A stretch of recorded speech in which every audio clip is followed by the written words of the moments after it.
صل على سيدنا محمد وعلى آل سيدنا محمد. أعوذ بالله من الشيطان الرجيم. بسم الله الرحمن الرحيم. الحمد لله رب العالمين، والصلاة والسلام على سيد المرسلين وعلى آله وصحبه أجمعين. رب اشرح لي صدري ويسر لي أمري واحلل عقدة من لساني يفقه قولي. سبحانك لا علم لنا إلا ما علمتنا إنك أنت العليم الحكيم. ولا حول ولا قوة إلا بالله العلي العظيم.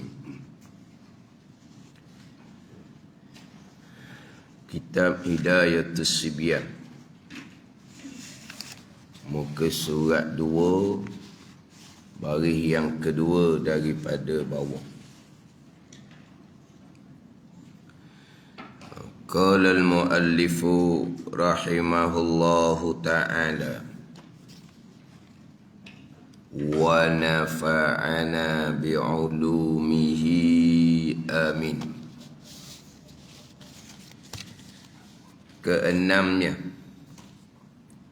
Keenam daripada 6 rukun iman. Wajib percaya kita. Percaya hati. Terjemahan daripada iman. Iman adalah at-tasdiqul qalbi, membenar oleh hati, mempercayai sepenuhnya di hati, itu iman.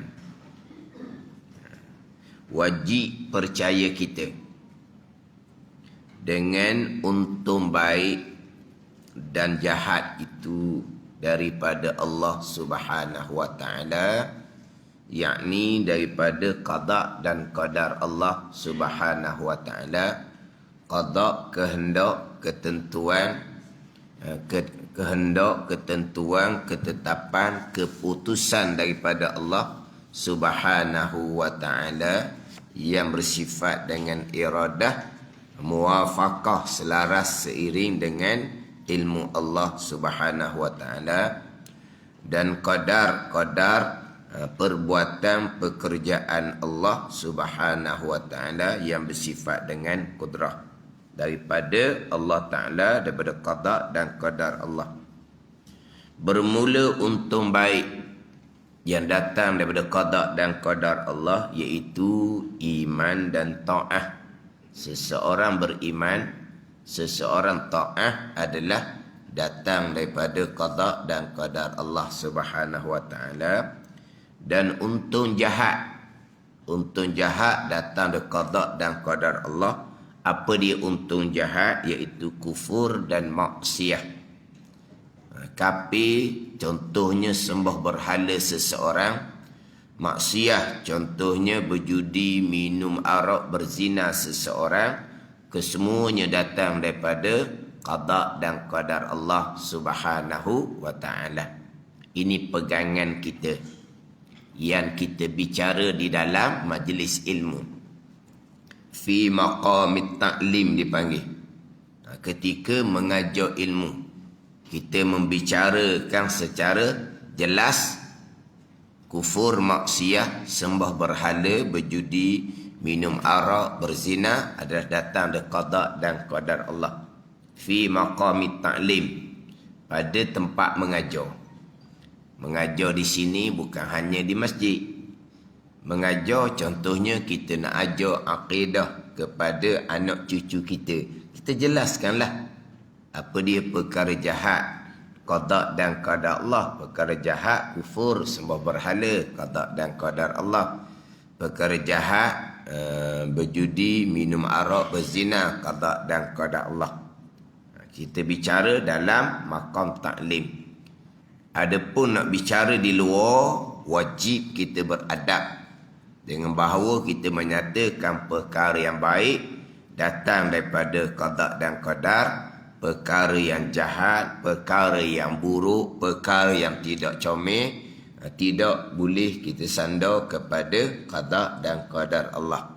Kita bicara dalam maqam taklim sahaja, dalam majlis ilmu untuk menceritakan berkaitan dengan pegangan. Majlis ilmu sekalipun, kalau majlis ilmu itu bukan membicarakan berkaitan dengan rukun iman yang keenam, pun tak boleh juga nak sandar kepada qada dan qadar, perkara yang buruk. Sebab itulah orang yang berceramah, di hujung ceramah dia, di hujung tazkirah dia, walaupun itu majlis ilmu sekalipun, tetapi dia bukan membicarakan berkaitan dengan rukun iman yang keenam, dia tetap beradab dengan menyatakan bahawa yang baik daripada Allah, yang kurang datang daripada kelemahan saya sendiri.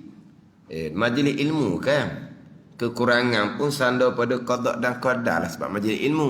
Majlis ilmu bukan membicarakan berkaitan dengan rukun iman yang keenam, sekalipun jangan sandar perkara yang tak baik, kekurangan kepada qada dan qadar Allah Subhanahu wa taala. Jadi adab percakapan yang baik daripada Allah, yang tak baik datang daripada diri kita sendiri. InsyaAllah saya akan bicara secara khusus berkaitan dengan qada qadar, perkara yang jahat. Kemudian rukun iman yang keenam ni keluar dua pegangan, satunya qada, satunya qadar. Jadi saya akan bicara berkaitan dengan qada terlebih dahulu. Beberapa minggu dah tu masuk kepada bicara qada. Qada Allah Subhanahu wa taala. Apa dia qada? Kehendak, ketentuan, ketetapan, keputusan Allah Subhanahu wa taala yang bersifat dengan iradah, muwafaqah dengan sifat ilmu Allah Subhanahu wa taala. Muwafaqah bermakna selaras seiring dengan ilmu Allah Subhanahu wa taala. Allah yang bersifat dengan ilmu, mengetahui segala-gala perkara. Allah yang bersifat dengan iradah, menentukan segala-gala perkara. Allah qadim, sifat ilmu Allah qadim, sifat iradah Allah qadim, sifat kesempurnaan bagi Allah qadim belaka. Allah yang bersifat dengan ilmu mengetahui. Bila Allah mengetahui, qadim. Allah yang bersifat dengan iradah menentukan, menghendaki menentukan. Bila Allah menghendaki menentukan, qadim. Allah yang bersifat qudrah, mengadakan, meniadakan. Itu takluk fungsi sifat qudrah. Allah mengada, meniada. Itu qadar dia panggil. Mengetahui Allah sedia kala, takluk ilmu. Menghendaki menentu oleh Allah sedia kala, takluk iradah. Mengada, meniada Allah, takluk qudrah, fungsi qudrah, qadar. Pegangan yang kedua di rukun iman yang keenam ni. Bila Allah mengada, meniada, sifat ilmu, sifat iradah, sifat qudrah qadimah belaka, sedia kala.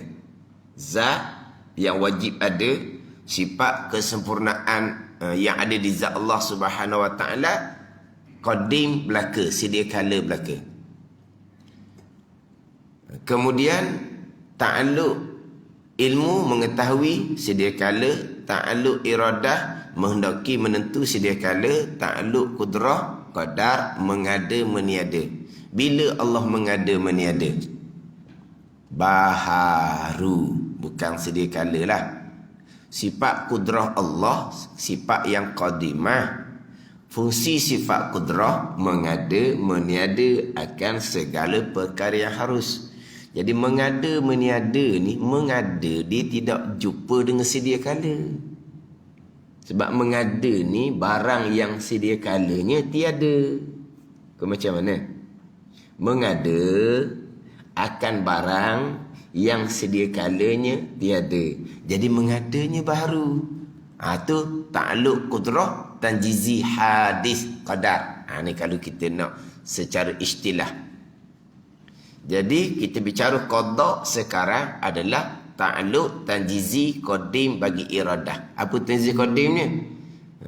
Allah Subhanahu wa taala yang bersifat iradah, tanjizinya menghendaki, menentukan, qadimnya sedia kala. Jadi ta'alluq iradah menghendaki, menentu adalah sedia kala, tanjizi qadim sebagaimana ilmu, ta'alluq ilmunya tanjizi qadim. Allah yang bersifat ilmu mengetahui, itu tanjizi. Bila Allah mengetahui, qadim, tanjizi qadim. Jadi ilmu mengetahui sedia kala, iradah menentukan sedia kala, tanjizi qadim. Ini muwafaqah dua ni. Pandai ni.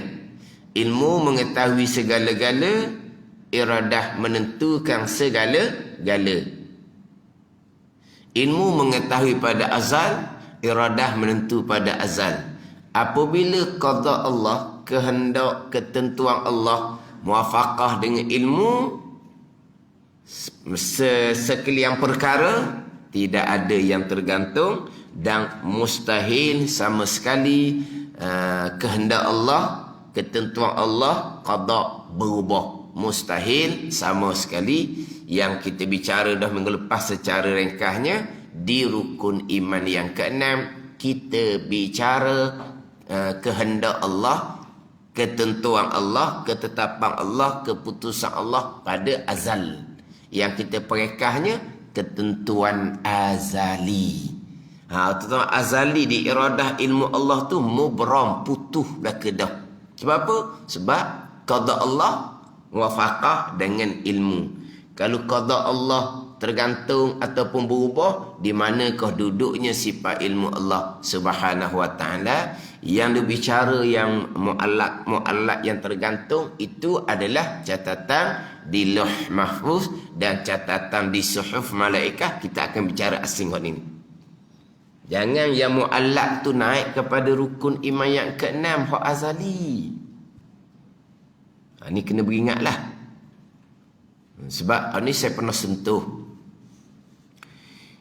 satu buku pengajian agama peringkat budak-budak, bukan budak sekolah rendah ni, hak sebelum masuk sekolah rendah. Ialah rukun iman 6 perkara ni, umur 15 tahun pun kita sudah ajar kepada mereka. Rukun iman ada 5 perkara, memang dah sudah diajar. Tapi dalam buku kanak-kanak sangat ni didatangkan hak rukun iman yang keenamnya, beriman dengan qadar dan qada. Rasa dalam buku tu bukan qada dan qadar, tetapi pergi kepada ketentuan Allah tu. Hak azali tu dipecah dua lalu dah. Hak putuh, hak tergantung. Hak berubah, hak tak berubah. Dia buat gitu. Hak berubah, hak tak berubah. Kemudian dia tidak ada tulis sebarang perkataan, dia hanya buat gambar. Ada gambar pengantin, mungkin jodoh. Ada gambar padi, mungkin rezeki. Ada gambar mayat, mungkinlah mati. Apa lagi gambar? Dia ada 4 gambar. Satunya yang berubah, satunya yang tidak berubah, diletak di bawah tajuk rukun iman yang keenam. Macam mana cikgu mereka menghuraikan, wallahu alam. Sebab saya pernah tanya kepada salah satu guru mereka ni, mereka tak pandai pun nak cerita.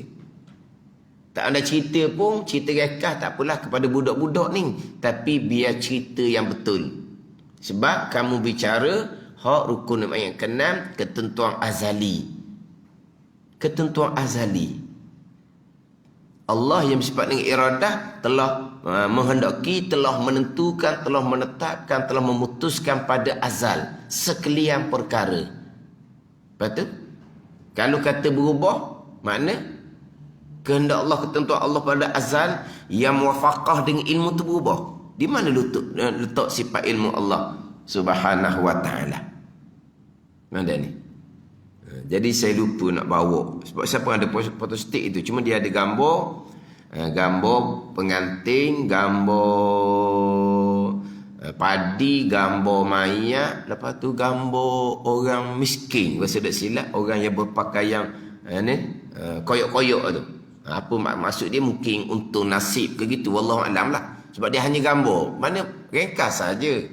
Tapi di bicara rukun yang kena untuk budak yang sebelum masuk sekolah rendah, dia sudah bicara hak berubah, hak tak berubah. Hak tu bicara Lauh Mahfuz. Itu bicara suhuf malaikat. Ketentuan yang berubah, ketentuan yang tidak berubah. Contoh kitab Tauhid sifat 20. Hak bukan level hak rendah, level hak pertengahan dah. Masyhur kitab Faridatul Fara'id, masyhur kitab Al-Misbahul Munir. Ambillah kitab Baqarah ke apa ke, tidak ada pembicaraan berkaitan dengan qada Allah yang berubah ataupun yang tidak berubah. Tidak ada bicara.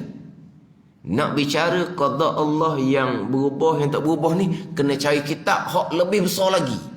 Faridatul Fara'id tu bagi kita orang awam ni, oh paling canggih dah, paling cukup dah dalam Faridatul Fara'id tu.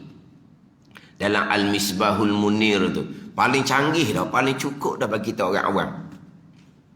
Tapi di dalam tu tidak ada membicarakan berkaitan dengan ketentuan Allah yang berubah, yang tidak berubah. Macam mana boleh untuk buku budak yang sebelum masuk sekolah rendah sudah dibicarakan ketentuan yang berubah, yang tidak berubah, hak tercatat di Lauh Mahfuz, yang tercatat di suhuf malaikat. Hak tu kena mengaji lagi tinggi hak tunya. Faham tak ni? Ni. Kena kira molek ni akhir zaman ni. Jangan ajar ke budak yang belum lagi masuk sekolah rendah tu dengan pegangan yang salah. Tak tahu guru yang mengajar lah macam mana. Tapi saya pernah tanya guru, mereka kata mereka budak kecil nak cerita, sebab hanya gambar saja. Apa makna berubah, makna tidak berubah? Ni hak kehendak Allah berubah. Berubah dengan apa? Berubah dengan umpama doa. Doa tu pun kehendak Allah juga. Doa tu pun kehendak Allah Ta'ala juga. Hak mana ni, hak berubah tak berubah ni, hanya di catatan Lauh Mahfuz dan suhuf malaikat. Hak tu bukan tajuk kita rukun iman yang keenam. Tajuk rukun yang keenam adalah ketentuan azali. Jelas? Rukun iman yang keenam, qada, ketentuan azali, qadar, pelaksanaan ketentuan.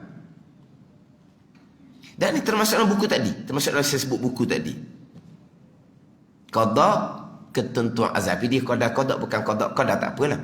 Jadi qadanya ketentuan azali, qadarnya pelaksanaan ketentuan. Ada orang tahu ke saya minggu lepasnya, dia kata buku kafar budak-budak sekolah, qada, ketetapan dan ketentuan. Qadar yakni takdir, sebab gitu je. Jadi qada, ketetapan, ketentuan. Tapi yang saya sebut dalam buku tadi tu, belum masuk sekolah rendah lagi tu, qada, ketentuan azali, walaupun dia letak qadar di situ. Mana ketentuan azali. Ni rukun iman yang keenam. Lauh Mahfuz bukan ketentuan azali. Suhuf malaikah bukan ketentuan azali. Ni kena ingat baik. Jadi kita bicara rukun iman yang keenam, Allah yang bersifat dengan iradah telah menghendaki, telah menentukan, telah menetapkan, telah memutuskan segala-gala perkara pada azal. Segala-gala, tidak ada tergantung, muwafaqah, selaras, seiring kehendak Allah, ketentuan Allah tadi dengan ilmu.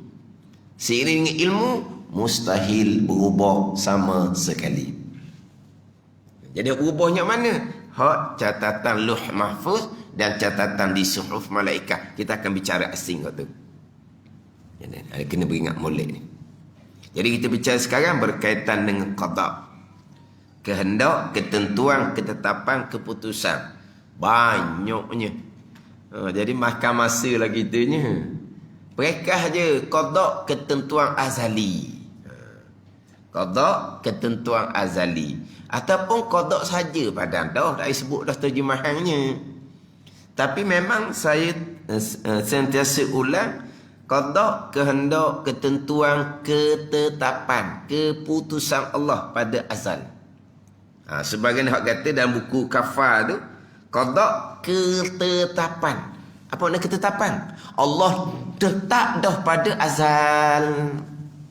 Mana pun Allah letak, Allah mutuh dah pada azal. Sebab ada golongan yang terpesong. Terpesong tu di tajuk qada tu sendiri. Terpesong di tajuk qada. Maknanya beriman dengan qada. Apa makna qada? Diterjemah dengan satu terjemahan. Qada dengan makna ketentuan. Betul dah tu. Qada dengan makna ketentuan. Ketentuan azali lah. Ketentuan tu comel dah. Tiba-tiba dihuraikan. Ketentuan ni bukan makna Allah letak. Bukan makna Allah mutuh. Yang kita tak boleh buat dah perkara yang lain. Ketentuan ni mana Allah Ta'ala tahu. Ni dalam rakaman ada ni. Daripada orang-orang yang memang apa nak? Apa nak? Public figure apa panggil? Mana? Pandang? Mak haji standard ni. Public figure. Kita tak sebut ke salah sebutan? Public figure yang diikuti oleh ribuan, ratusan ribuan. Tak ada. Qada, okey, ketentuan. Ketentuan ni bukan mana Allah letak, Allah mutuh. Yang mana kita tak boleh dah nak pilih perkara yang lain. Tak apa makna ketentuan. Ketentuan makna Allah Ta'ala tahu. Bukan Allah letak. Jadi Allah, ni saya sebut dah sebelum ni kan. Di muka pintu tu sesat dah. Ada ni. Bukan masuk dalam. Masuk dalam tu ni. Masuk dalam bicara qada ni banyak lagi pintu. Banyak lagi tajuk dia. Banyak pintu lagi. Banyak pintu ni boleh jadi salah masuk pintu ni. Pada ni. Maknanya nak masuk dalam ni banyak lagi pintu. Satu nak kena selesai. Tapi kalaulah maksud qada yang diterjemah dengan ketentuan comedah tu, tiba-tiba ketentuan makna bukan Tuhan letak, bukan Tuhan mutuh. Yang mana kita boleh nak pilih hak lain dah. Allah mengetahui. Hai kata. Lepas tu saya ambil hak rantau pada saya mengelupas tu. Mediu kafar, anak-anak sekolah dia kata qada ketetapan lalu dah. Ketetapan dan ketentuan. Itu hak kafar. Ni saya dah tahu ni orang yang hantar pada saya. Sebab apa saya ambil hak kafar ni? Sebab dimulai qada dengan ketetapan dan ketentuan. Hak mengajar salah ni qada ketentuan. Ketentuan makna bukan Tuhan letak, bukan Tuhan mutuh. Yang kita tak boleh dah nak buat perkara yang lain. Ketentuan ni dengan makna Tuhan mengetahui. Bukan Tuhan letak, bukan Tuhan mutuh. Jadi mengetahui itu ilmu. Kita bicara iradah sekarang. Kita bicara jelas-jelasnya adalah innama amruhu idza arada syai'an an yaqula lahu kun fayakun. Sesungguhnya pekerjaan Allah apabila telah menghendaki oleh Allah. Iradah, bukan ilmu. Iza arada, Dengan fi'il madi, isyarat pada ta'alluq tanzil qadim bagi iradah. Bila telah menaki pada azal, iradah bukan mengetahui. Tapi apa yang Tuhan kehendak, muafakah dengan apa yang Tuhan tahu. Kena pergi situ. Ada ni. Fa'alun lima yurid. Ini ayat-ayat yang memang saya sentiasa ulang. Ayat yang lain pula Allah berfirman, innallaha yaf'alu ma yurid. Sesungguhnya Allah Ta'ala melakukan tu qadar akan barang yang yurid, barang yang ia ya Allah kehendak, iradah, tu qada. Bukan ilmu. Sesungguhnya Allah Ta'ala melakukan barang yang ia tahu, bukan. Allah Ta'ala melakukan perkara yang yurid, perkara yang menghendaki oleh Allah. Apa yang Tuhan kehendak, muafakah dengan apa yang Tuhan tahu. Orang bagi-bagi benda tahu. Ada ni. Wa rabbuka yakhluqu ma yasha'u wa yakhtar. Dan bermula Tuhan engkau ya Muhammad, yakhluqu menjadi ia Allah Ta'ala, itu qadar. Ma yasha' wa yakhtar, akan barang yang ia kehendak dan akan barang yang ia pilih, itu qada. Akan barang yang ia kehendak, akan barang yang ia pilih, bukan akan barang yang ia tahu. Tapi barang yang ia kehendak, barang yang ia pilih, sebagaimana yang ia Allah Ta'ala mengetahui.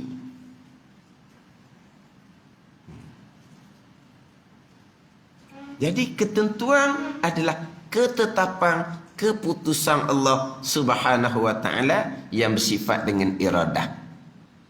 Buku kafar ni qada, ketetapan lalu dah. Ketetapan dan ketentuan. Cuma qadar saja, yakni takdir. Qadar takdir samalah. Apa dia qadar? Apa dia takdir? Tu. Jadi qadar ialah takdir. Qada buku kafar ni ketetapan dan ketentuan. Tapi qadar ialah takdir. Cuma saya nak ambilnya qada ketetapan. Tuhan letak, Tuhan mutuh dah pada azal. Yang sebelum ni saya sudah ni tekan antara menentu dengan mengetahui lain. Kita pun lain. Kita ni menentu dengan mengetahui sama ke? Menentu ialah mengetahui. Tidak. Apa makna menentu? Menetap, memutuskan. Mana? Dia menentu dah. Nentulah nak terima ke tak mau terima ke, nak pergi ke tak mau pergi ke. Nentu dah lagi. Tercakap-cakap kapung ni. Mana penentu? Tahu. Dah. Dan sekarang nak pergi ke tak mau pergi. Contohnya lah. Ada ni. Nak pergi ke tak mau pergi ke, nak terima ke tak mau terima ke.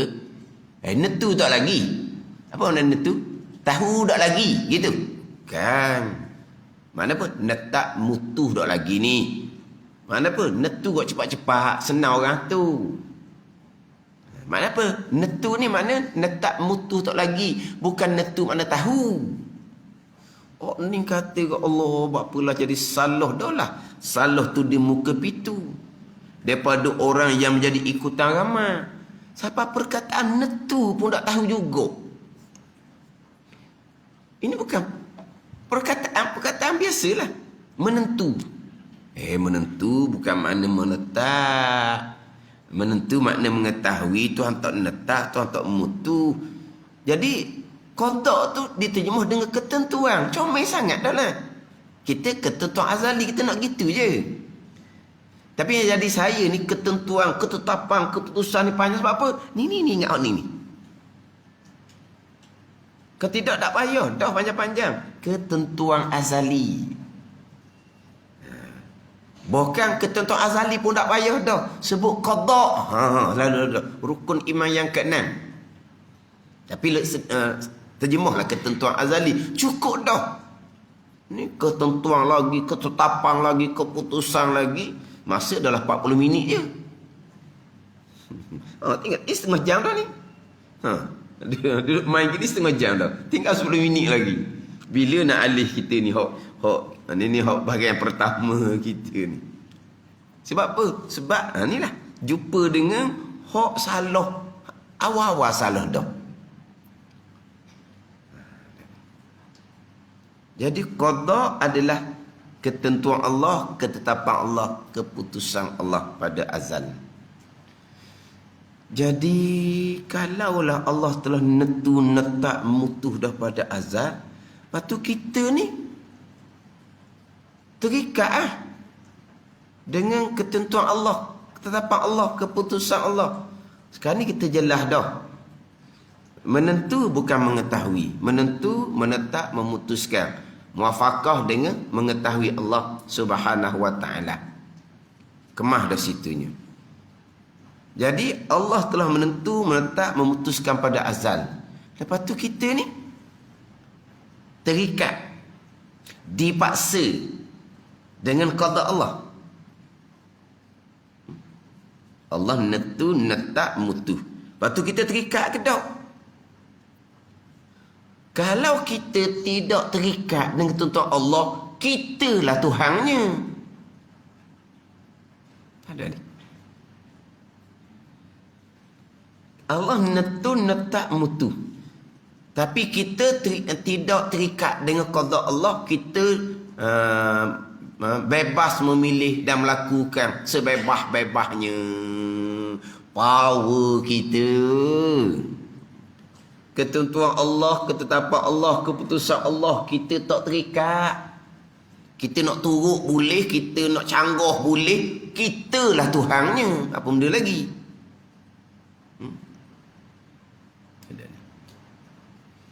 Kita buat banding. Jadi kita sebagai ibu bapa telah menentukan, telah menetapkan, memutuskan satu keputusan, satu ketetapan sebagai ibu bapa. Tiba-tiba anak kita dia kata, saya ada pilihan saya sendiri, saya ada ketetapan saya sendiri, saya tak terikat dengan apa yang telah ditetapkan ibu bapa saya. Nak letak mana muka ibu bapa? Itu kodok ibu bapa baru tu.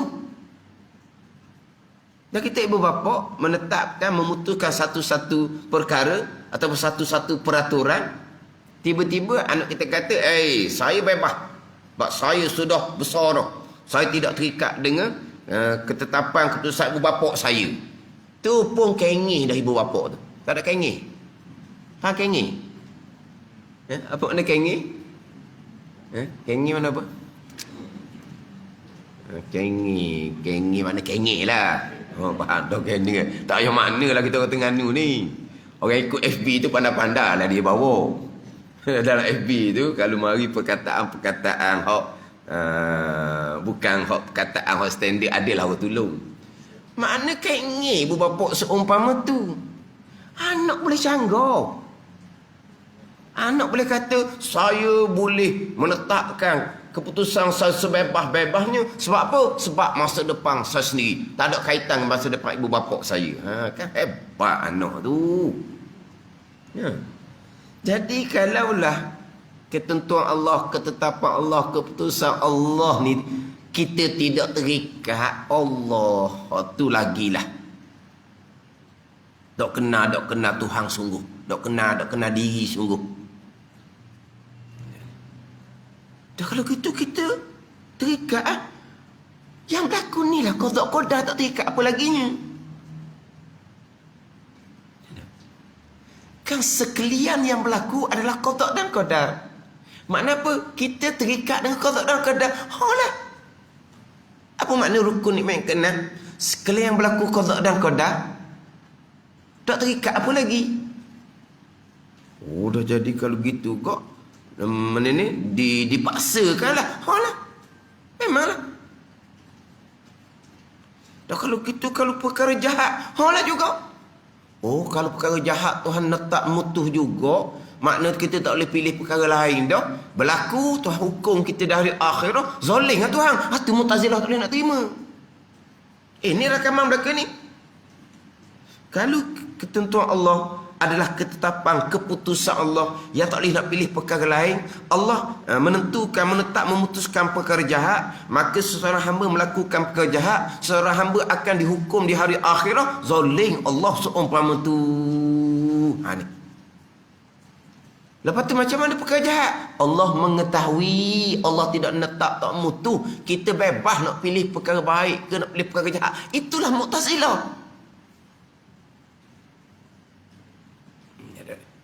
Itulah Mu'tazilah. Dan saya ada tengok rakaman ni. Ada orang komen di bawah tu. Ada orang komen di bawah tu. Dia kata ustaz ni bawa akidah Mu'tazilah. Ada komen. Tapi pentaksubnya ramai. Pentaksub ni berkata, berani kamu menyatakan ustaz yang public figure ni Mu'tazilah. Orang pentaksub aja ni. Ni pun jawab. Saya mengaji kitab tauhid ni. Disebut nama kita Arab belaka. Standard orang ni. Lepas tu hak pentaksub tu senyap. Akhirnya komen tu dipadam oleh admin tu. Memadam. Memang jelas Mu'tazilah. Jadi ketentuan Allah ni bukan mana Allah letak Allah mutu. Kalau ketentuan Allah mana Allah letak Allah mutu, makna apa yang Tuhan tetapkan pasti akan berlaku, termasuk perkara jahat. Jadi seseorang melakukan perkara jahat yang telah ditetap, diputuskan oleh Allah, yang kita ni tak boleh nak pilih lain dah. Akhirnya siapa yang akan dihukum di hari akhirat? Seseorang hamba ni lah. Zalim Tuhan seumpama tu. Inilah Mu'tazilah. Dia tak ada terima sini lah. Kita la haula wala quwata illa billah. Tak ada upaya kita ni. Hak Tuhan belaka tu pegangan kita. Rukun iman yang ke-6.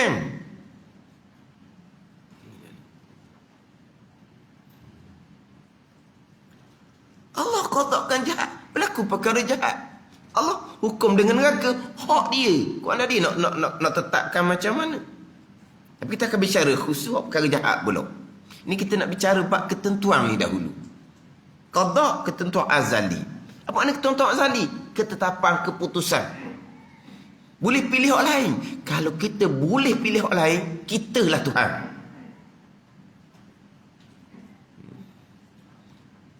Kalau kata ketentuan tu bukan makna netun letak satu kesalahan dah. Kalau ketentuan makna netun letak kita bebas pula. Tak ada apalah.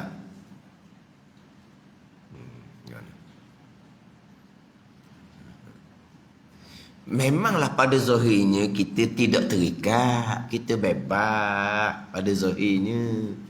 Nak gerak, nak diam, nak bangun, nak duduk tu pada zahir. Tapi gerak, diam, bangun, duduk, itulah qada dan qadar. Terikat apa? Itulah qada dan qadar. Hak Allah Ta'ala belaka.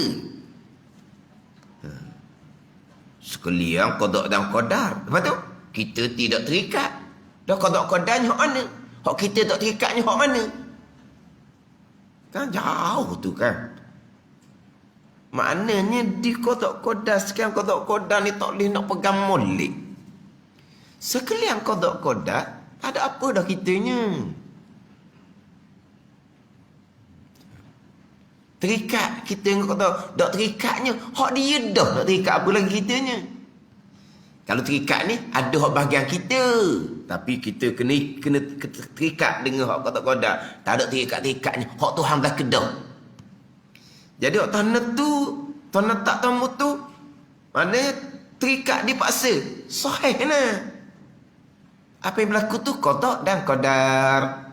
Sebab sekarang ni yang berlaku tu datang dari perbuatan Allah, bukan perbuatan kita. Yang berlaku tu qadar, perbuatan Allah. Allah perbuat sebagaimana qada Allah pada azal.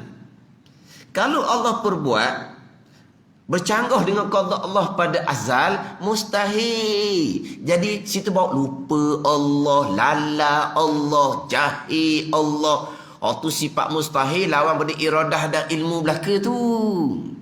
Macam kita kan, kita nak tak mutuh, sampai masa kita buat pasal lain. Orang tanya kita, dah kenapa kamu buat begitu? Bukan sebelum ni sudah ditetapkan, diputuskan buat begitu. Allah mudah ingat. Tu kita. Jadi sekarang ni, apa yang sedang berlaku sekarang ni adalah perbuatan pekerjaan Allah. Allah perbuat, Allah melakukan sebagaimana yang Allah qadakkan pada azal. Sampai masa berlaku, tidak berlaku apa yang diqadakkan oleh Allah. Allah melakukan perkara yang lain. Mustahil sama sekali. Jadi yang berlaku ni qada dan qadar. Tu pegangan kita ni, rukun iman yang keenam. Allah telah menentu, telah menetap, telah memutuskan segala-gala perkara pada azal. Allah menetap, Allah mutuh. Muwafaqah dengan mengetahui Allah Subhanahu wa taala pada azal. Jadi kita minggu ni mati di menentu, ialah menetap, ialah memutus. Hak buku kafar budak-budaknya qada, ketetapan lalu dah dan ketentuan. Mana apa ni? Menentu adalah menetap, memutus. Yang mana kitanya terikat dengan ketentuan Allah, ketetapan Allah, keputusan Allah pada azal. Bukan kata terikat, bahkan apa yang sedang berlaku adalah perbuatan Allah Subhanahu wa taala. Sekalian perkara qada dan qadar Allah. Kita ahli sunnah wajib isbatkan di akidah, wajib letak di akidah. Kita hamba ada pilihan, ada perbuatan. Tapi pilihan dan perbuatan hanya pada zahir sahaja. Hakikinya pilihan dan perbuatan balik kepada qada dan qadar Allah juga. Jadi kalau pilihan tu qada dan qadar, tak ada lah bahagian kita. Nak ada bahagian kita kok mana lagi dah. Rukun iman yang keenam, sekalian qada Allah, qadar Allah, tak ada dah bahagian kitanya. Walaupun tak ada, kita wajib isbatkan di akidah kita, letakkan di akidah kita hamba ada pilihan, ada perbuatan. Tidak berpegang di akidah hamba ada pilihan, ada perbuatan, terundur kepada akidah Jabariyah, akidah yang fasik, yang berdosa besar, akidah yang bid'ah, yang bercanggah dengan ayat iyyaka na'budu wa iyyaka nasta'in. Akan dikau ni kami yang sembah, dan akan dikau kami yang minta pertolongan. Bila suratul Fatihah menyandarkan sembah dan minta pertolongan kepada kami, maka kita berpegang dengan ayat Al-Quran. Kita pun berpeganglah, kami ada peranan, namanya ikhtiar dan usaha. Walaupun pada batin hakikinya ikhtiar dan usaha kita balik pada rukun iman yang keenam, sekalian termasuk pilihan kita, sekalian termasuk usaha kita adalah qada dan qadar Allah Subhanahu wa taala. Wallahu a'lam.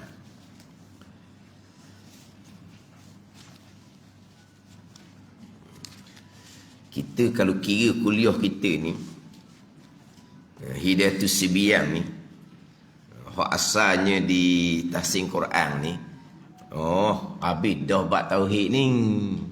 Ni kalau kira round yang kedua ni. Tapi tak boleh nak cerita dalam hak Tahsin Quran tu, sebab kita sudah berpindah tempat. Kena kira masjid Bukit Besar pula. Biarlah hak tukang dengar tu orang yang sama sebahagian besarnya dengan hak Tahsin Quran sekalipun. Kena hurap tempat baru. Memang kita tempat baru Masjid Bukit Besar.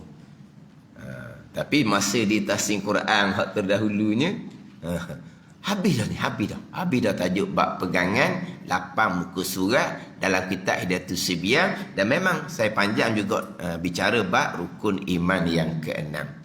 Tapi tak kira lah, masuk je kitab baru, tempat baru, saya akan huraf bermula daripada nombor 0, nombor 1, nombor 2, mana semua saya terperinci. Mana ni? Sebab saya kira kepada tempat, kira kepada kitab. Bukan kira kepada ada orang yang ikut banyak kelas. Tu atas masing-masing. Orang ikut live FB pula, diikut semua kelas, lagi banyak daripada kita yang duduk di Terengganu ni. Orang ikut live FB lebih banyak ikut kelas daripada kita duduk Terengganu. Kita duduk Terengganu ni, ada orang ikut 1 kuliah, ada ikut 2 kuliah, ada ikut 3 kuliah. Hak satu kuliah pun satu kuliah lah. Kalau hak di Terengganu kita ni. Orang hak negeri lain pula dah hak ikut live FB. Dia ikut belaka. Tu kadang-kadang saya kata hak kelas-kelas jemputan tak sodok akang pula. Hak tula je kata. Saya dijemput pergi mana-mana tempat. Bukan hak kuliah tetap ni, hak jemput malam Ahad contohnya hak jemputan. Saya tak bagi akang sebab apa? Hak tula je. Sebab apa? Kita pergi tempat baru. Mana biasa saya akan suruh orang kemukakan persoalan. Persoalan tu sebenarnya memang persoalan tu daripada pihak yang jemput. Tapi apa yang diisi, saya yang beri apa? Beri dia punya apa? Point. Soalan tu bukan saya, tapi mana suruh mereka yang buat persoalan. Tapi apa perkara nak soal? Ada. Point dia tu. Saya beri. Soal perkara-perkara yang biasa-biasanya yang salah pegangan tu lah. Macam mana pegangan macam mana ustaz yang menyatakan yang baik daripada Allah, yang buruk daripada diri sendiri, boleh tak jadikan itu pegangan? Tu soalan. Dia orang soal ni soal pelik-pelik benda Allah, benda international. Saya tak pandai benda international tu. Ada soalan, minta ya tahu soalan. Pilihan hari nanti saya nak mengundi parti apa? Ada soal gitu. Tanya apa gitu nak mengundi parti apa? Apa ada ni? Kita belajar agama, kita ni laku agama lah nak undi parti mana pun. Kita belajar agama kan, kita bukan bermatlamatkan dunia. Tapi dia soal gitu. Nak undi parti mana? Kadang atau soalan saya kata, atau soalan lain yang kata soal begiang-begiang gambaran dia. Pada ni. Nak cerita hak berkait ni, hak perkara-perkara asas ni. Perkara hak bak terkadang pegangan yang terpeso, nak buka. Jadi manapun hak persoalan di kelas-kelas jemputan tu perkara yang sama saja. Walaupun soalan ayat berbeza tapi sama saja, sebab soalan tu sendiri saya yang beri gambaran dia. Nak tanya bab akidah. Nak tanya bab semayang.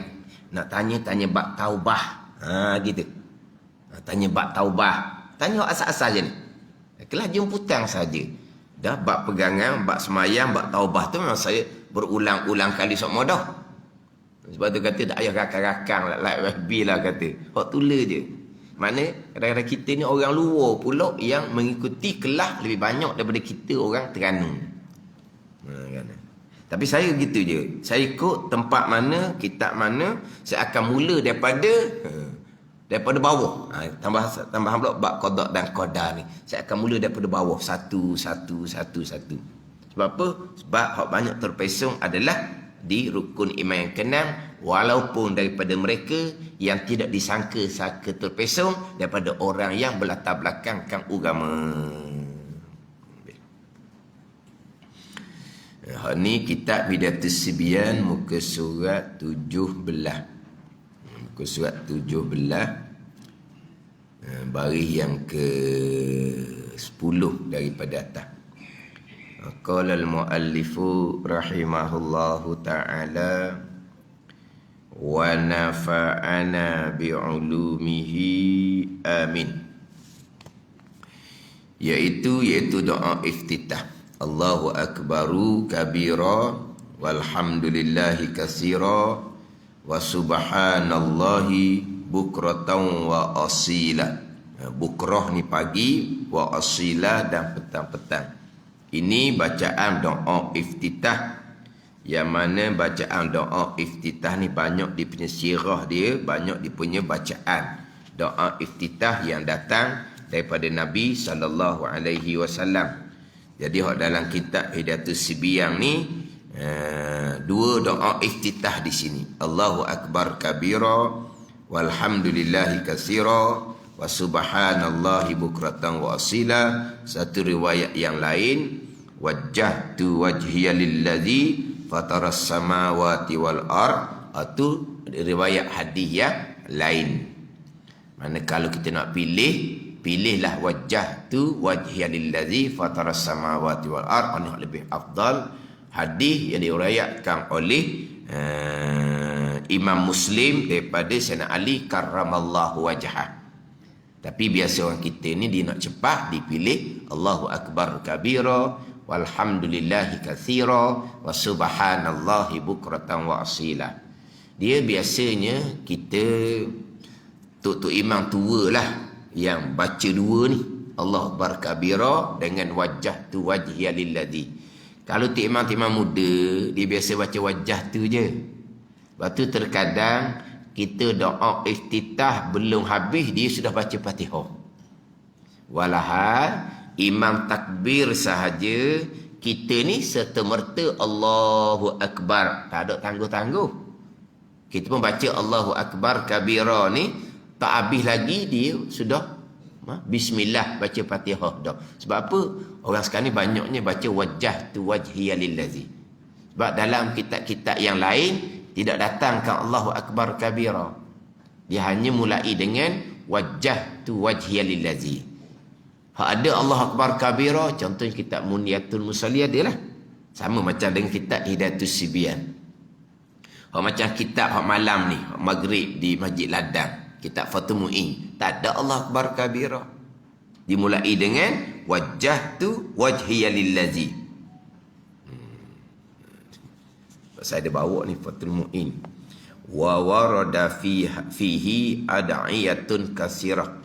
Dan datang warid daripada Nabi SAW pada doa iftitah ni, doa-doa yang banyak, bukan satu doa iftitah. Wa afdaluha, dan yang afdalnya, afdal daripada ad'iyah yang kasirah, doa-doa yang banyak ni, ma rawahu Muslimun. Barang mana hadis yang meriwayatkan dia oleh Imam Muslim. Mana wahia wajah wahwa wajah tu wajhiya lillazi. Tak ada Allah akbar kabira, tidak ada.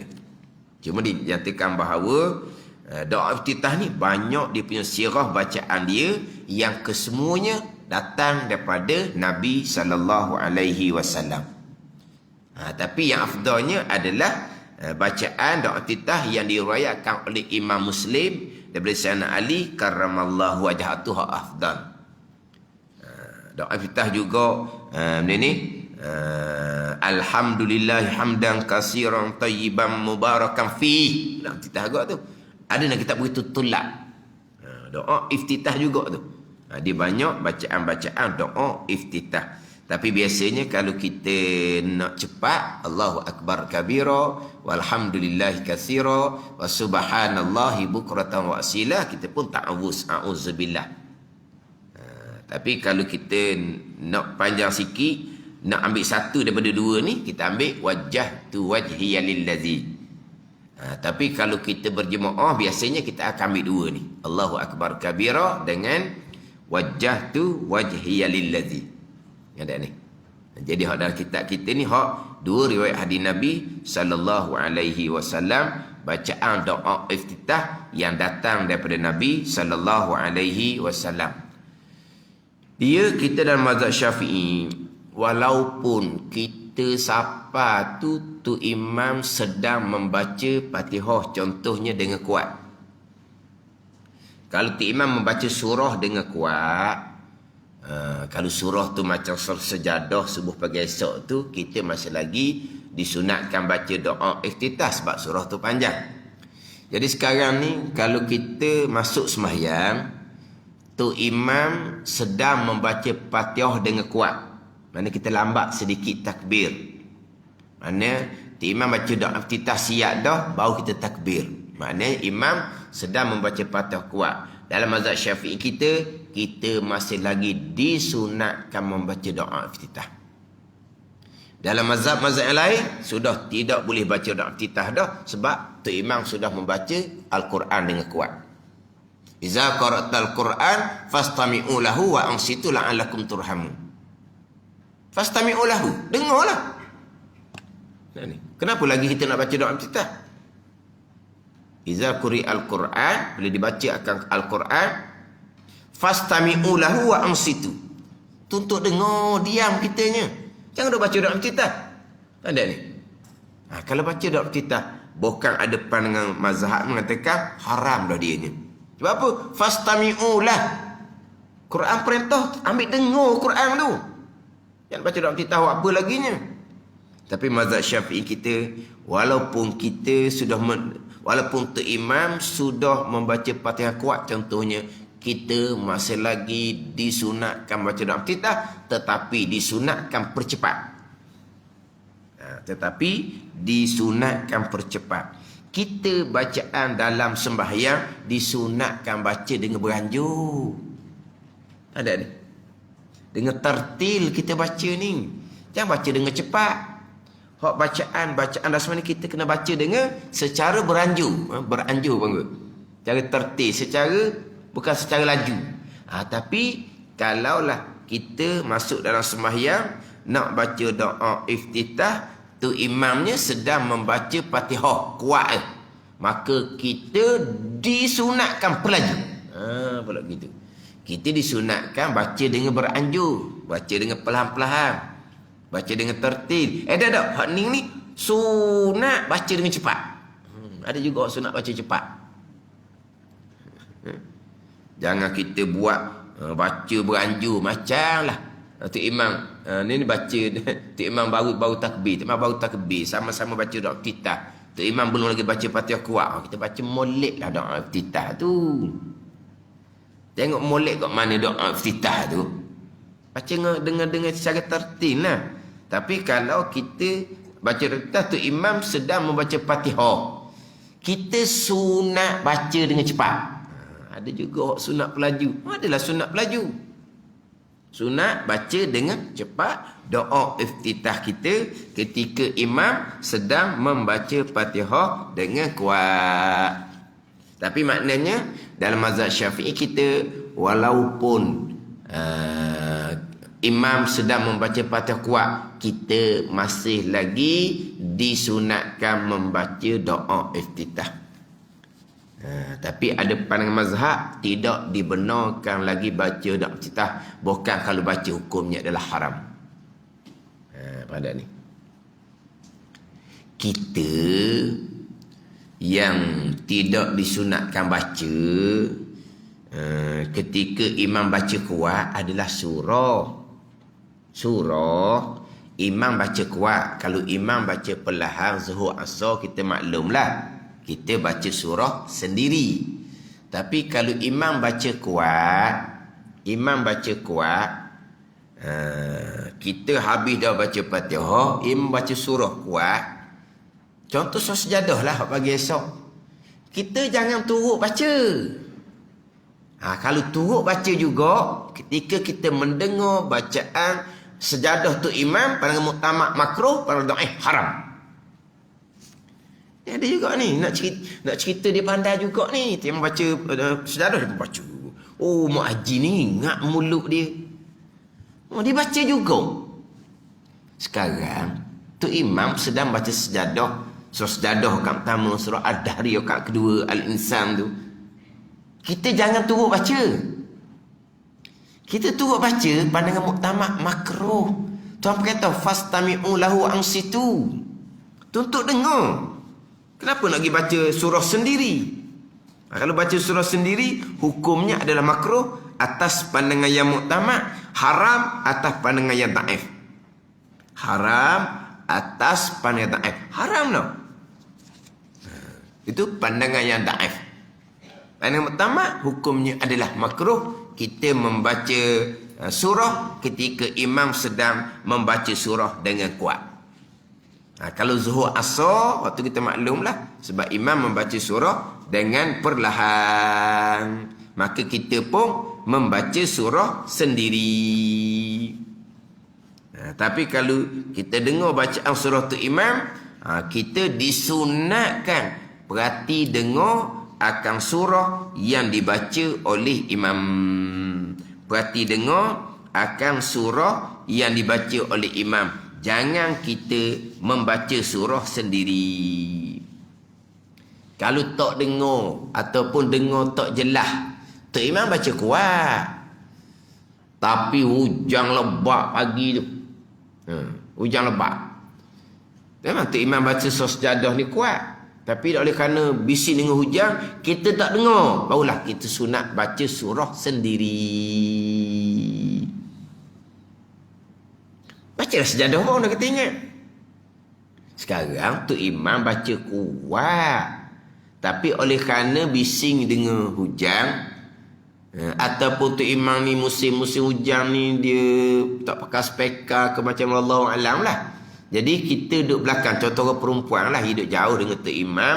Dia tak dengar surah tu imam. Ataupun dengar tak jelas. Dengar tak jelas tu panggil tak dengar juga. Panggil apa? Dengar tak buti. Tak buti panggil tau. Dengar. Bukan tak dengar. Tapi dengar pun tak buti. Sebab apa? Ni bising hujan. Maka kita disunatkan baca surah sendiri. Baca sejadah. Tapi sejadah kena ikut imam. Bukan hak kita. Tak ada pakai hak kita. Kita katalah tu imam tiba-tiba dia tutup speaker ke. Ataupun tak tutup speaker. Tengah-tengah semayang, elektrik terpadam. Jadi speaker tak bunyi. Orang lelaki tak apa lagi. Baik dekat. Orang perempuan macam mana? Orang perempuan kalau macam masjid besar tak apa, dia ada cermin. Kalau perempuan hak jenis papan hak tutup rapat. Macam mana orang perempuan? Dia tutup rapat. Dia ada cermin tau. Tutup rapat. Tengah semayang, elektrik terpadam. Speaker tak ada. Tak dengar apa pun.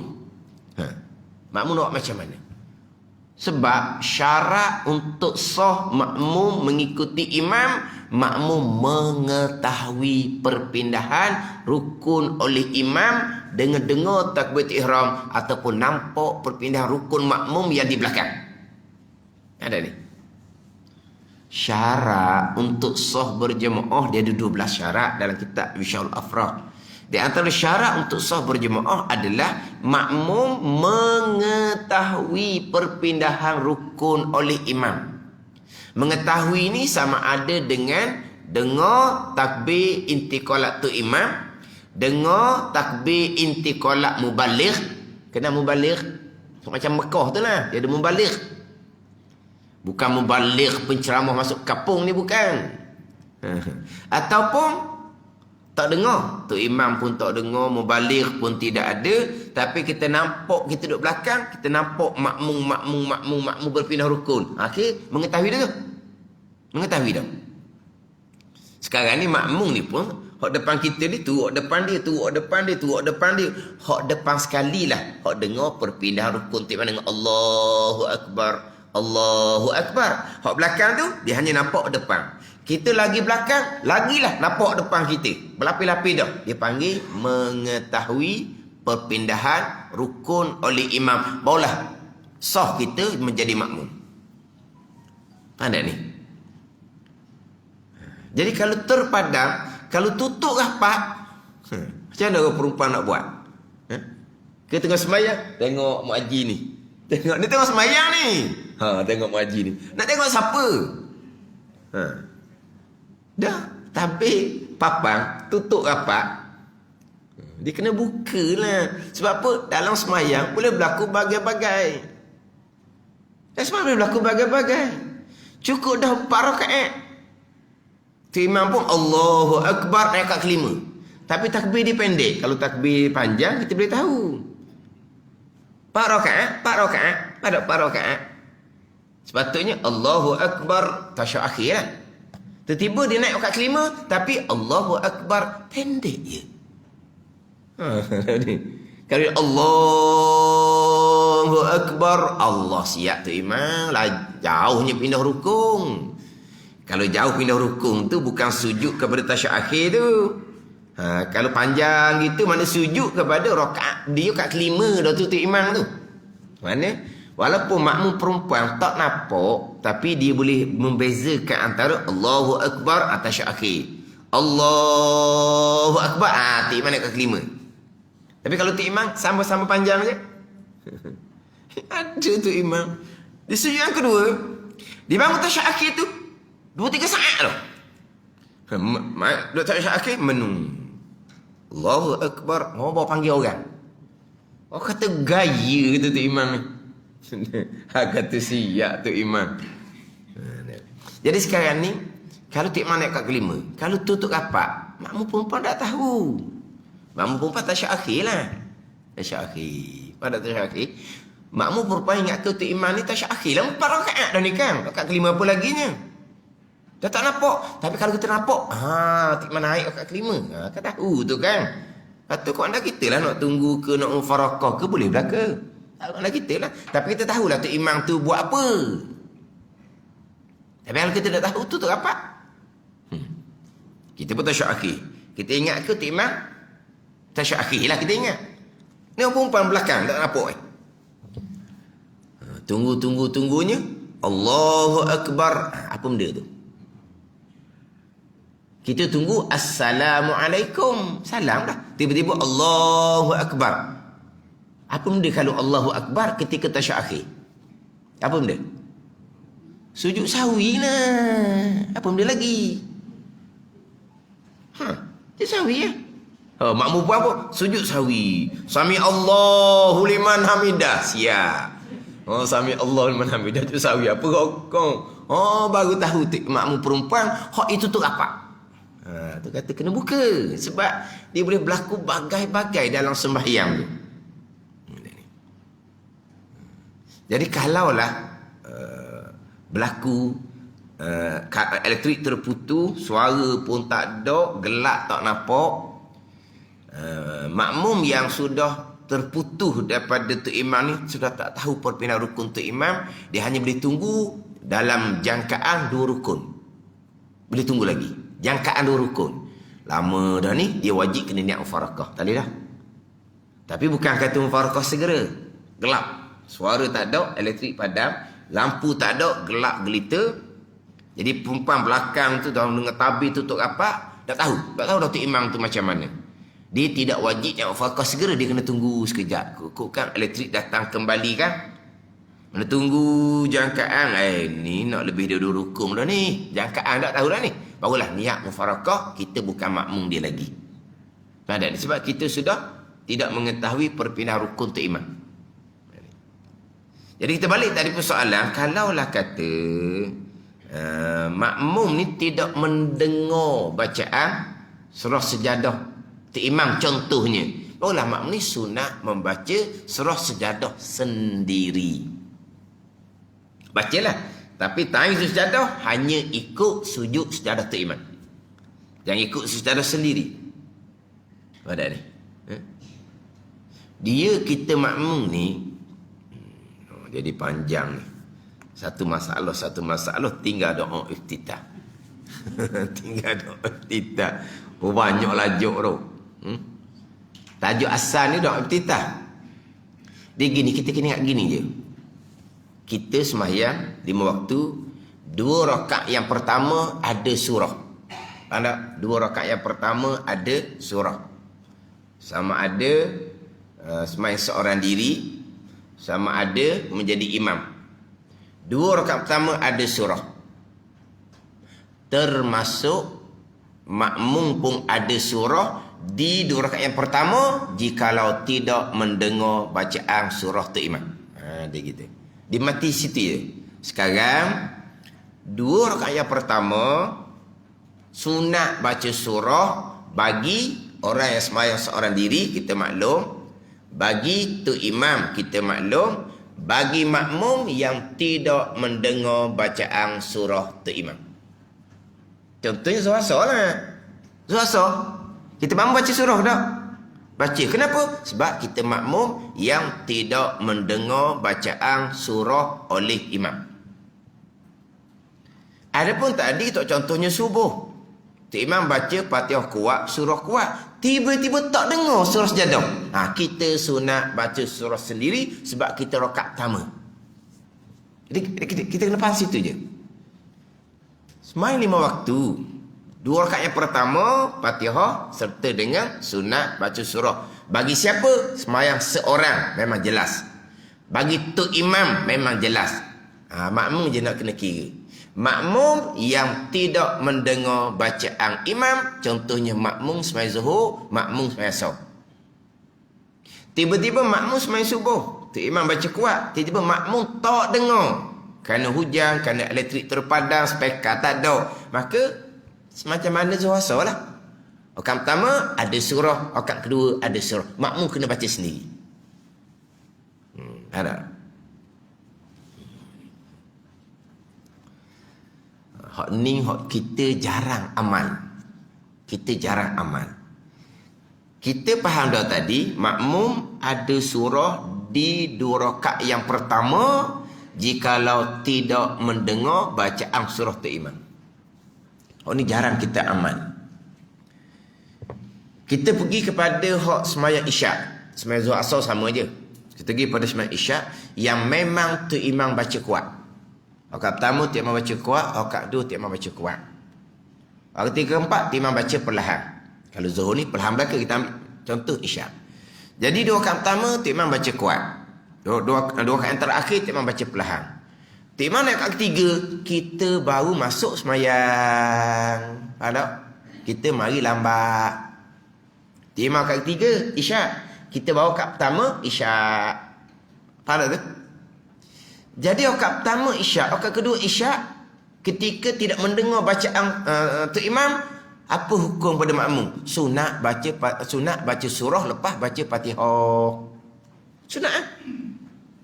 Ada ni. Rakaat ketiga keempat sama, halu zuhur asar pun sama je, tapi saya nak contoh isyak sebab isyak ni rakaat pertama kedua tu imam baca kuat, tapi kita bukan makmum. Kalau kita makmum daripada rakaat pertama macam biasa kita buat tu lah. Tak ada surah pertama kedua kita sebab imam baca surah dengan kuat. Kita pergi pada tu imam rakaat ketiga isyak, kita baru ikut jadi makmum rakaat pertama. Kita rakaat pertama ni.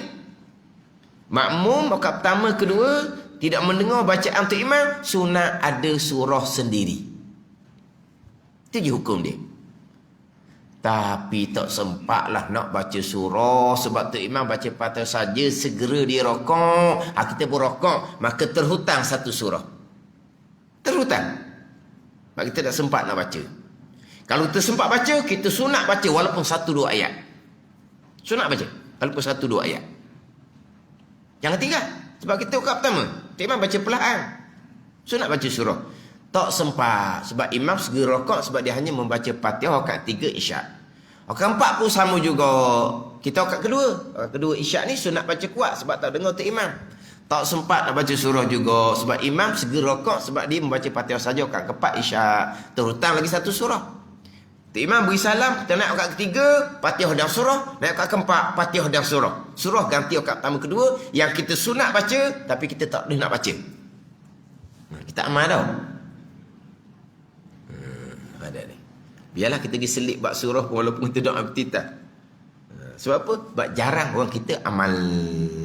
Sebab apa? Sebab tak tahu. Dah rakaat 3 ke 4 isyak dah kan lepas imam beri salam. Mana ada surah rakaat 3 ke 4? Memang tak ada. Tapi rakaat pertama kedua tadi kamu sunat dah baca surah. Sunat lah sebab imam baca perlahan. Dan kamu boleh baca ke tak? Tak sempat nak baca lah. Imam dia rokok cepat sebab tu imam hanya membaca Fatihah. Terhutanglah surah rakaat pertama kedua tu. Baca rakaat 3 ke 4. Pada ni. Kan? Faham masalah? Jadi hak bab surah dia lain. Surah kalau dengar tu imam baca kuat, dimakruhkan kita baca surah. Bukan ada pendapat yang mengatakan haram kita baca surah. Adapun doa iftitah, walaupun tu imam sedang membaca Fatihah yang kuat, makmum tetap disunatkan baca doa iftitah, tapi disunatkan perlaju. Pandangan mazhab lain sudah tidak ada doa iftitah. Kamu kena perhati dengar Al-Quran, Fatihah yang tu imam sedang baca. Bukan ada pandangan mengatakan kalau kamu baca doa iftitah hukumnya adalah haram. Itu bukan pandangan mazhab Syafi'i kita.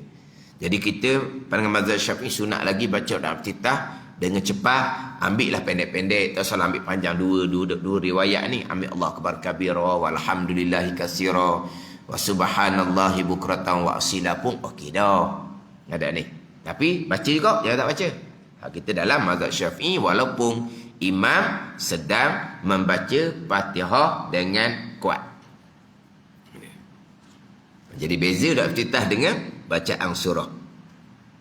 Dalam iftitah imam baca kuat sekalipun, sunat lagi baca dalam iftitah. Surah kalau tak imam baca kuat, kita baca surah juga, hukumnya adalah makruh pandangan muktamad, haram atas pandangan dhaif. Macam saya sebut tadilah, tak imam baca surah Sajadah contohnya, janganlah kita nak baca sama. Ustaz, saya baca dalam hati. Dalam hati tak panggil baca. Tak apalah tu. Dia kata dia tak baca mulut, dia baca dalam hati. Dia gini je. Baca dalam hati ke ataupun gerak bibir mulut ke, tapi suara tidak keluar, tidak dihukumkan membaca. Faham tak? Dalam hati sama. Bahkan kalau mulut tu bergerak tapi suara tidak keluar, tidak dihukumkan membaca. Tak makruh lah. Tak tidak dihukumkan membaca. Kita kena faham apa disebut kata membaca ni. Bi isma'in nafsi, dengar di telinga kita baru dihukumkan membaca. Sebab itulah kita bacaan rukun qauli wajib dengar di telinga. Sebab apa? Sebab nak dinamakan bacaan rukun qauli, rukun bacaan, telinga dengar berpanggil rukun bacaan. Hak sunat dalam sembahyang ni sama ada bacaan sunat abad, tasyahud awal dengar kunut, bacaan sunat hai'ah. Nak dapat pahala bacaan-bacaan sunat ni, dengar di telinga, baru dinama membaca.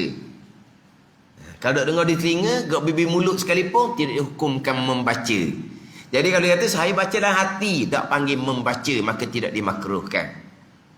Hak ni hak membaca. Ini contohlah. Dia uzur, dia haid.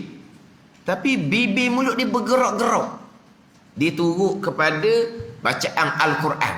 Kita tengok bacaan Al-Quran dalam telefon ke, dalam TV ke. Jadi mulut dia bergerak sama. Membaca betul.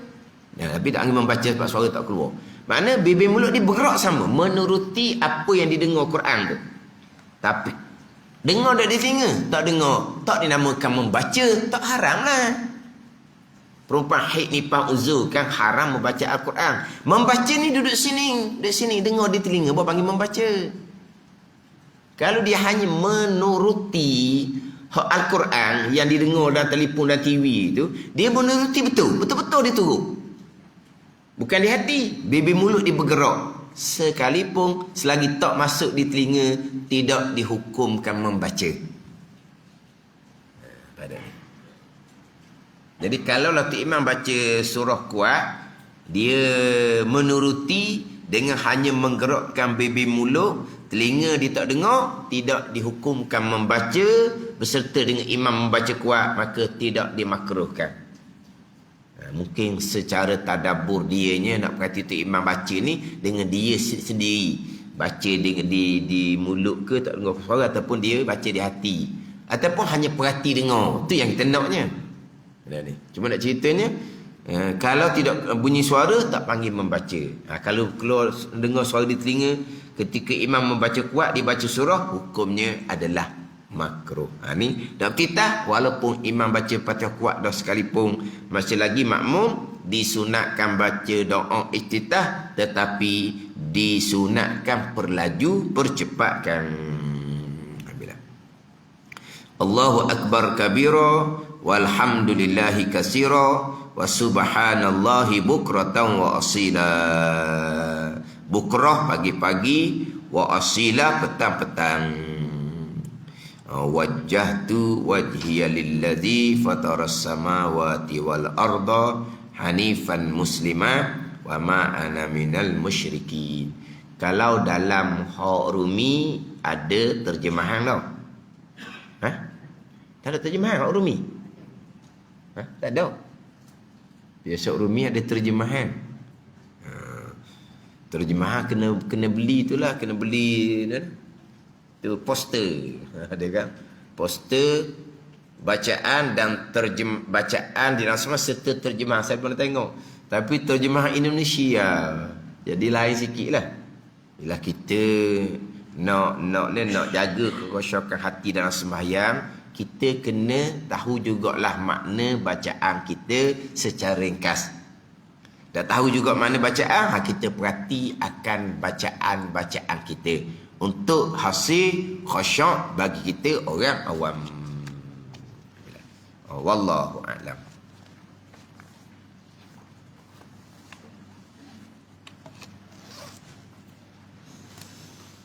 Kita ni sebut orang awam, orang kebanyakan. Ada golongan takkanlah umur 60, 70, 80 nak orang awam tak mahu naik-naik. Jadi orang awam hak Tuhan redha pun muju dah. Takut orang pun dak jadi. Hak naik makom tu bukan kerjaan kita, serah kepada Allah lah tu. Kan kita kan orang awam, khusyuk orang awam. Awam je sentiasa. Kalau benda dunia pas satu pangkat naik. Kalau bab agama ni orang awam daripada muda pak tu. Bila nak naik pangkat dia kata. Dia nak naik pangkat tu macam mana? Ikut saya ikut dia lah, nak ngatik dengan dia. Sebab apa? Dia orang awam semua. Dah syarat-syarat nak berzikir nak apa tu, tak ada syarat, dia tak ada syarat. Ikut dia je. Sebab apa? Siapa ke Tuhan. Tak jadi orang awam. Kita awam tak awam pun janji orang beriman dan beramal soleh pun siapa tangga tu pun dia panggil orang awam lagi tu. Bukan orang khawasul khawas, bukan tu aulia. Beriman dan beramal soleh tu makom orang awam lagi tu. Dan siapa tangga tu pun bertuah dah tambah nak tinggi. Berarti nak lompat ikut jalan dia. Jalan tak ada syariat. Siapa sungguh lah. Lepas tu dia goda kita.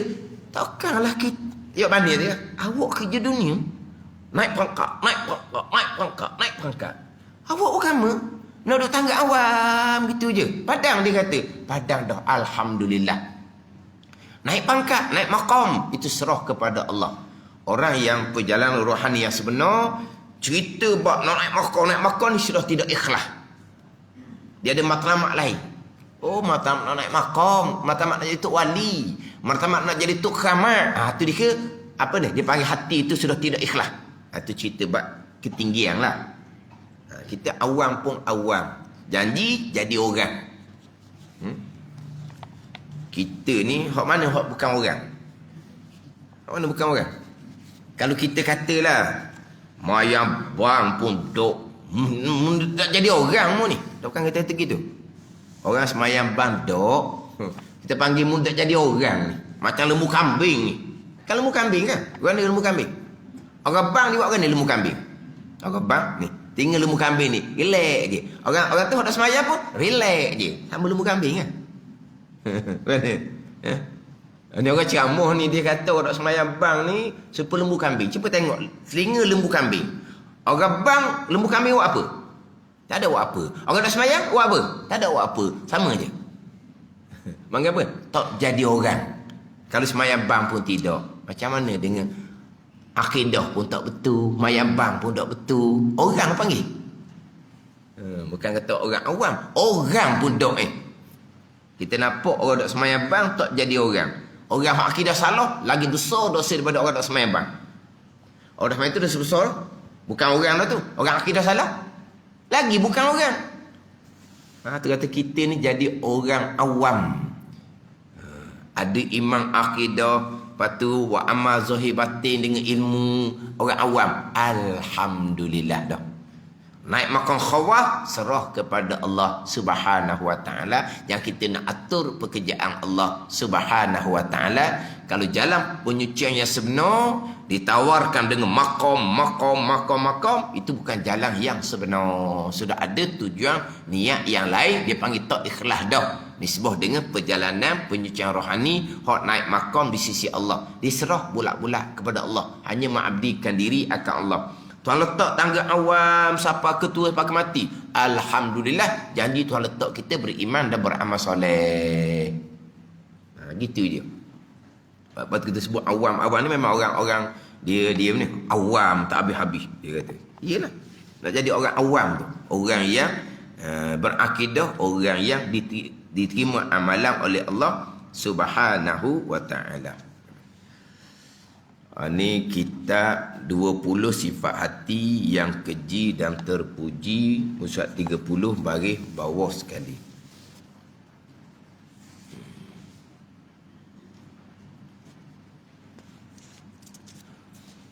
Firman Allah Subhanahu wa taala, innallaha yuhibbut tawwabin. Artinya Allah Taala mengasihi orang yang selalu bertaubat. Innallaha yuhibbut tawwabin. Allah Taala mengasihi tawab, orang yang banyak bertaubat kepada Allah Subhanahu wa taala. Jadi berkaitan dengan sifat mahmudah. Yang pertama taubat. Hal ni didatangkan satu ayat sahaja. Dalam ayat-ayat Quran banyaklah. Hal ni cerita Allah kasih akan orang yang banyak taubat. Ada ayat yang lain pula Allah Taala perintah, ya ayyuhalladzina amanu tubu ilallahi taubatan nasuha. Ya ayyuhalladzina amanu tubu ilallahi taubatan nasuha asa rabbukum an yukaffir ankum sayyiatikum. Wahai orang-orang yang beriman, bertaubahlah kamu kepada Allah sebagai taubah yang sebenar. Ini perintah Al-Quran. Perintah Al-Quran memerintah bertaubah kepada Allah Subhanahu wa taala. Ayat lain pula Allah Taala berfirman, wa tubu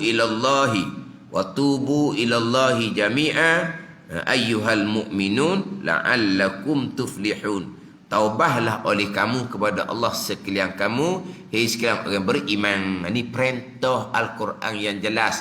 Sebab itulah taubah wajib ijma' ulama, sebagaimana wajib ijma' ulama sembahyang, puasa yang juga perintah Al-Quran. Sembahyang puasa kan perintah Al-Quran, wajib ijma' ulama. Taubah perintah Al-Quran, wajib ijma' ulama. Meninggalkan sembahyang puasa dosa besar, meninggalkan taubah dosa besar. Meninggalkan taubah dosa besar. Kita kena ingat, sembahyang ada masa dia, puasa ada masa dia. Sembahyang 5 kali, puasa sebulan di bulan Ramadan ada masa dia. Taubah perintah sepanjang masa selagi kita ni hamba Allah yang berdosa. Ada ni. Perintah sembahyang ada masa-masa dia. Sekarang ni tak ada perintah sembahyang. Sekarang ni tak ada perintah puasa. Tapi sekarang ni ada tak perintah taubah kalau kita berdosa dengan Allah Subhanahu wa taala? Ada ni. Sebab apa? Sebab dosa-dosa besar ijma' ulama wajib bertaubah. Dosa kecil, dosa kecil yang khilaf ulama. Walaupun kebanyakan ulama dosa kecil sekalipun wajib bertaubah, tapi satu pandangan dosa kecil tidak wajib bertaubah, hanya sunat jua. Tapi dosa besar ijma' ulama wajib bertaubah. Bila kewajipan taubah ni? Setiap masa, setiap saat ni, setiap masa ni. Maknanya kalau kita ada dosa besar terdahulu tinggal sembahyang puasa, kita wajib bertaubah di masa kita ni. Macam sebut dah 9 bulan kali dah kan, banyak minggu dah. Tinggal sembahyang, rukun taubahnya wajib kena qada sekarang ni. Cuma kita tangguh sementara, wajib qada segera sekarang kerana kita nak menumpukan kepada kewajipan yang lain, belajar fardu ain. Belajar fardu ain bukan belajar fardu kifayah. Ingat baik. Bukan dengar ceramah-ceramah sunat, bukan. Kenapa kamu tinggal sementara kewajipan taubah yang wajib bersegera, qada sembahyang wajib bersegera sekarang ni? Kerana saya nak menunaikan kewajipan fardu ain yang lain. Mana? Belajar fardu ain. Saya nak menunaikan kewajipan fardu kifayah, tak boleh. Sebab tu orang yang ada qada sembahyang nak tinggal sementara qada sembahyang fardu ain, kerana nak sembah jenazah fardu kifayah, hukumnya tetap haram. Sebab itu bukan fardu ain. Tak terdesak pun atas kita. Orang lain sembahyang dah jenazah kan. Tak terdesak pun atas kamu. Kenapa kamu nak tinggalkan qada sembahyang yang wajib fardu ain kerana nak mengerjakan hak kewajipan fardu kifayah, hak orang lain buat dah. Jadi bab taubah sepanjang masa. Daripada dosa-dosa besar akidah, dosa besar tinggal sembahyang, dosa besar tinggal puasa, dosa besar riak, dosa besar takabur, dosa besar hasad. Ni. Mana hak ni kena beres hak ni. Dia sebenarnya kalaulah kita tu balik dalam keadaan ilmu agama yang secukupnya, dosa besar akidah tak ada. Kita berpegang dengan akidah ahli sunnah wal jamaah. Tak akanlah nak pergi berpegang dengan akidah yang terpesong. Hari ni nak pegang akidah Mu'tazilah hari ni sehari. Esoklah pula baru nak balik pada akidah ahli sunnah wal jamaah. Ada dah. Sebab tu besar tanggungjawab kita ibu bapa tu sebelum balik. Maknanya kalau kita beri ilmu akidah secukupnya pada anak kita belum balik, anak kita tak ada taubah daripada dosa akidah. Tidak ada. Tidak ada. Sama juga dengan balik bersembahyang dengan ilmu. Sembahyang yang sebenar dengan ilmu. Tak adalah kata pula hari ni nak sembahyang tak mau ikut syarat rukun, nak sembahyang ikut dam. Tak ada. Sembahyang memang tak tinggal, puasa memang tak tinggal, sembahyang pula dengan ilmu. Baik dengan ilmu dah. Nak taubahnya kat mana lagi? Ada ni. Dia biasa ditekan adalah taubah daripada dosa batin. Ni riya, ujub, takabur. Walaupun berilmu sekalipun, terkadang dikekali. Terkadang sifat tu datang kemudian dijadikan sifat hati. Ni okey. Hal dosa besar batin. Ni nak bertaubah. Ada ni. Ini hendak bertaubat. Tapi balik dengan hati yang suci, hati yang baik, tidak ada sifat kecelaan, tidak ada taubat. Ada ni. Yang berlakunya dosa kecil. Sebab kita tidak maksum, sentiasa berlaku dosa kecil. Dosa kecil diampuni oleh Allah dengan amal-amal kebajikan kita. Bukan amal kebajikan sembahyang. Amal kebajikan hak sunat mengaji Quran pun mengkifaratkan dosa.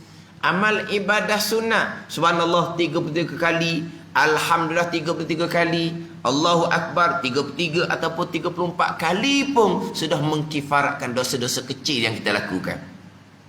Ada ni. Tapi bagi yang seumpama ni, mereka ada nak taubah. Taubah daripada kekurangan diri, yang mana taubah itu hukumnya adalah sunat, bukan wajib. Banyaklah kekurangan diri semayang, banyak kekurangan, tapi tak berdosa. Dia khusyuknya kurang, tak berdosa. Tapi bersalahnya dia diminta ampun dengan Allah. Itu taubah daripada hak kekurangan dalam amal ibadah, yang taubah tu hukumnya sunat. Itu cerita peringkat.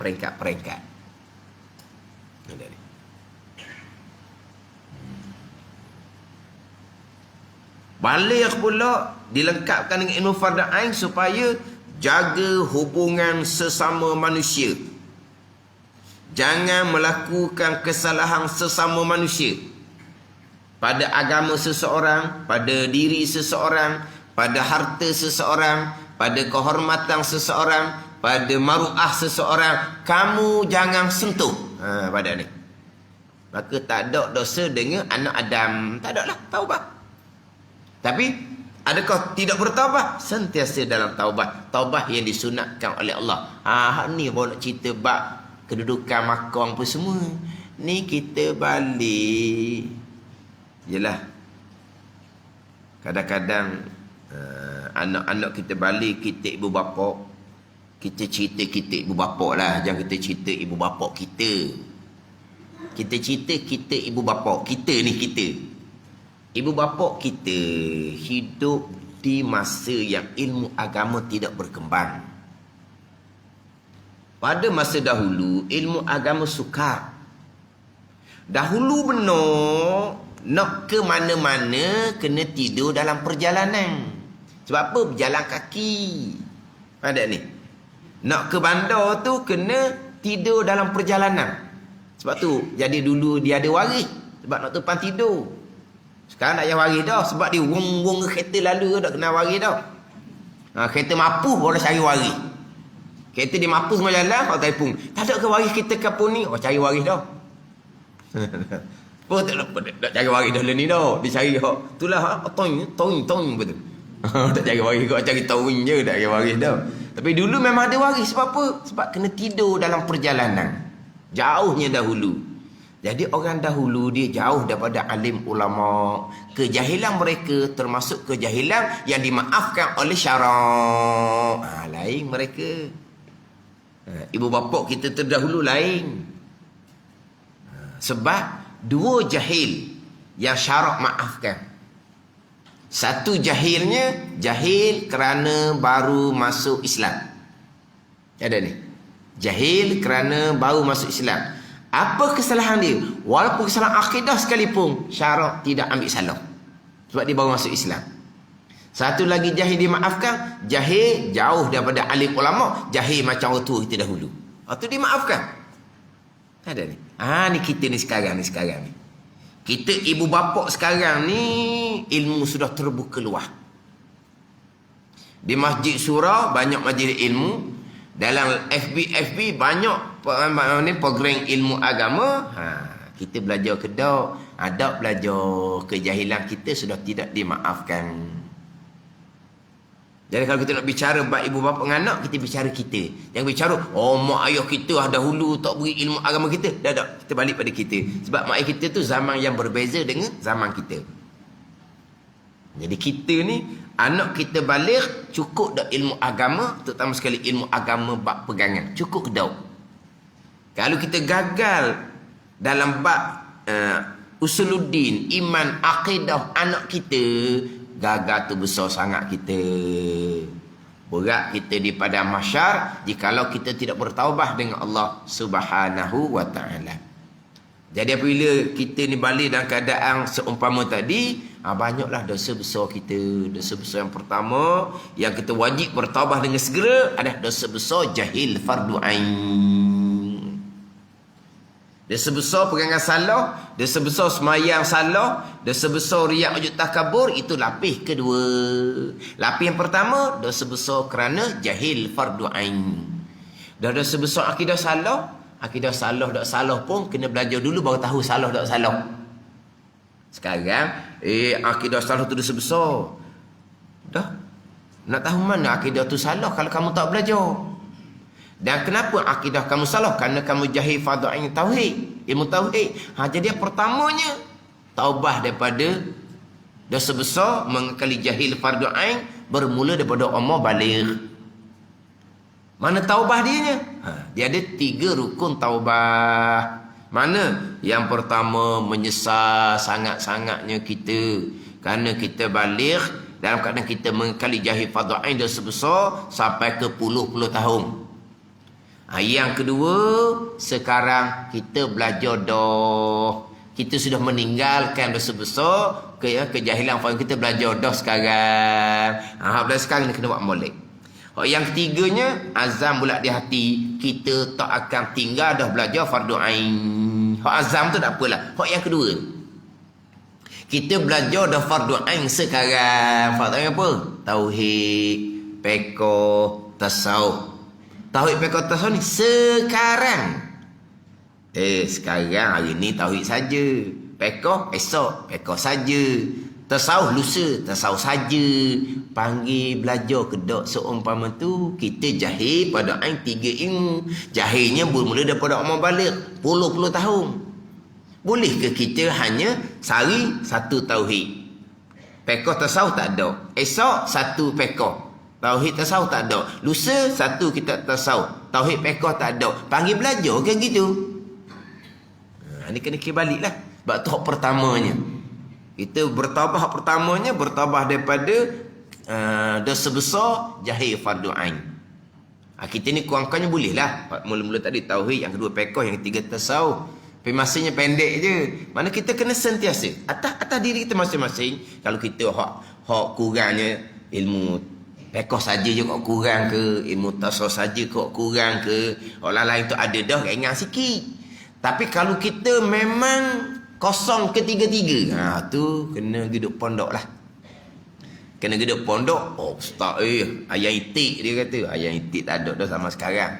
Tak ada sama ayat itik dah. Duduk taman. Duduk taman tak ada ayat itik dah. Tak ada asal dah. Tinggal rumah lah, tinggal tanah tak ada dah. Ataupun sekurang-kurangnya kita kena ikut live FB. Mana pagi kita kena ada, subuh kita kena ada, tengah hari kita kena ada, maghrib kita kena ada. Mana majlis ilmu sentiasa. Lepas tu kalau ada lagi masa kekosongan, kita pergi cari rakaman-rakaman. Hok baba foto ni. Mereka ada yang rakam tu kita Faridah satu rakaman. Kita Wisyah satu rakaman. Kita Penawar Bagati satu rakaman. Kita beli tu. Dia lengkap satu kitab, lengkap satu kitab. Mana Faridah pun ada, Misbahul Munir pun ada. Kitab pekoh Wisyah rasanya ada. Penawati pun ada. Cari gitu. Kalau kita mengaji di masjid, kita mengaji, lepas tu ada masa ke-8, kita buka hak dalam rakaman tu. Satu siri, kita tanda. Makna kita biar dalam taubah, sedang belajar pada ain tauhid, pada ain pekoh, dengan qada segera kerana kita jahil bermula daripada amal baligh. Mudah-mudahan Tuhan terima taubah kita. Salah kita dalam belajar, mudah-mudahan dimaafkan oleh Allah Subhanahu wa taala, sebab kita dalam belajar, dalam menunaikan rukun taubah, kita belajar ilmu fardhu sekarang. Itu hak taubah hak mula-mula sekalinya, taubah daripada dosa besar, mengekali jahil fardu ain. Barulah kita belajar bab akidah, salah pegangan, taubah bab pegangan tu. Kita belajar bab fiqh, salah, kita taubah bab fiqh tu. Kita belajar bab hati, ada riya, ada wujud, kita taubah pula itunya. Tapi dimulai dengan belajar fardu ain terlebih dahulu. Dan sabda Nabi SAW, at-thaibu minaz zambi kama la zanbala. Wallahu a'lam. Bismillahirrahmanirrahim. Alhamdulillahirabbil alamin, wassalatu wassalamu ala sayyidil mursalin wa ala alihi wa sahbihi ajma'in. Allahumma ftah alaina futuhal arifin. Allahumma allimna ilma aqdamin wa fahimna famasabikin warzuqna ruqat talibin. Allahumma zidna ilma wa alhiqna bis salihin. Wa sallallahu ala sayyidina Muhammadin wa ala alihi wa sahbihi wa sallam. Walhamdulillahi rabbil alamin.